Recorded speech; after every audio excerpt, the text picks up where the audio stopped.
come this seat is at such a low level? You know, I'm looking at him. He's got this stage rigged, folks. No, just, you know, no. But give us... that seat is a good six inches higher than my seat. And so am I. Huh? I see.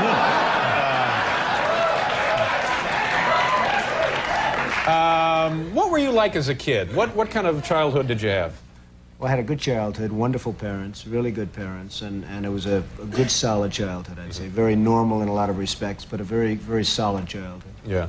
From the standpoint of family, you know. Are you a driven person? Do you jump out of bed in the morning and just... I don't think of myself as driven. I'm fortunate. I don't need lots of sleep like some people, and some people don't. I don't need that. I would say that I'm somebody that enjoys what I do, and I enjoy it so much that perhaps I do it well. But I really enjoy what I do. I don't like to think of myself as driven. I don't like to think of myself really as ambitious. I just enjoy what I do. What would it take, what kind of a hit would it take to get your attention where you would maybe need a drink? Where somebody came in and said, Don, we got some bad news. Woo!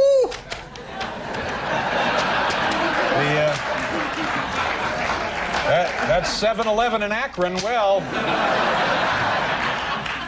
what? Hopefully, David, I wouldn't be in a position where I'd have to take that kind of... I know that. I know. We're just pretending. I just want to tell you that. You act like you're running for something. No. What's the deal with you and Ed Koch? Is this an old irritation between the two of you, or is this something new? No, it's really not. Ed Koch is a man who I've liked at some points in terms of... I have no objection to Ed except for one thing. He's not a very capable or competent mayor. He's done a bad job. He's done a bad, as most of you New Yorkers would probably know, he's done a pretty bad job running New York, and that hurts me and it hurts everybody. And when I see somebody that's not competent and he's running something, and something that I have really a big stake in, it bothers me, and I do something about it. Are you speaking from a position of somebody who has a lot of really, really special interest in the city? No, it's not I do have a special interest. I have a special interest in New York. New York City is a hot city. It's a great city. It's the greatest city in the world, according to many, and according you're here, and we're also here. Right. And I hate to see some of the things happening with New York that have happened under the Koch administration. So I hit him pretty hard in the book. But I hit him fairly in the book. I hit him very fairly. Yeah. Probably very hard in the book, but very fairly. Is it kind of a pointless defense to say that this city is so big that it is actually unmanageable to a certain extent, and he's doing the best he can, sort of just tending it day to day? No, I don't think so. I mean, I hope that's never a defense of anybody. I did the Woolman skating rink in 4 months for $2 million or $2.5 million. They started 7 years before that and were unable to build it. I think they spent something like $15 million. This is a huge ice skating facility in Central Park, which the city was... 7 years. 7 years. 7 years, they could not get it open. They could not build it, yeah. And we did it in 4 months. So, you know, you say, hey, it's big and everything else, and give them a little bit more time, but the fact is, that's a disgrace. The zoos are a disgrace. The subways, the schools. It's really, David, it's really management. It's management, it's competence, it's capability, it's just basic ability, and Ed Koch doesn't have it. Yeah, but you're speaking again from the over-the-fence in private enterprise. He's trying to run a municipal administration. It can be done. You think it could be done? Absolutely. By the right person, it could be done. Yeah. Any thoughts? I mean, would you want to be mayor of this city? No, I wouldn't want to be mayor.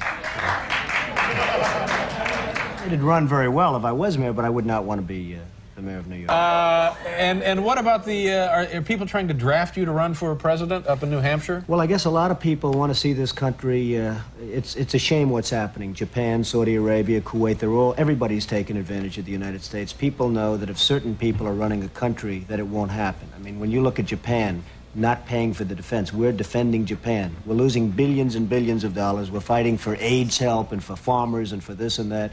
And it's a shame. And the Japanese folks, who I respect greatly, but they're not treating us fairly. They're really not treating us fairly. Kuwait, Saudi Arabia, they're not paying us anything for the services we're rendering, and I think it's a disgrace. And I think people look at certain people, and maybe me, if I were in a position, this country, believe me, would not be ripped off like it is, and it is just being ripped off so badly by our so-called allies. Yeah. So that's a pretty strong statement. So now, are you saying I don't think it's strong. I think it's fair. And by the way, I have tremendous respect for the Japanese. I do a lot of business with the Japanese, and they smile about it too. They know it.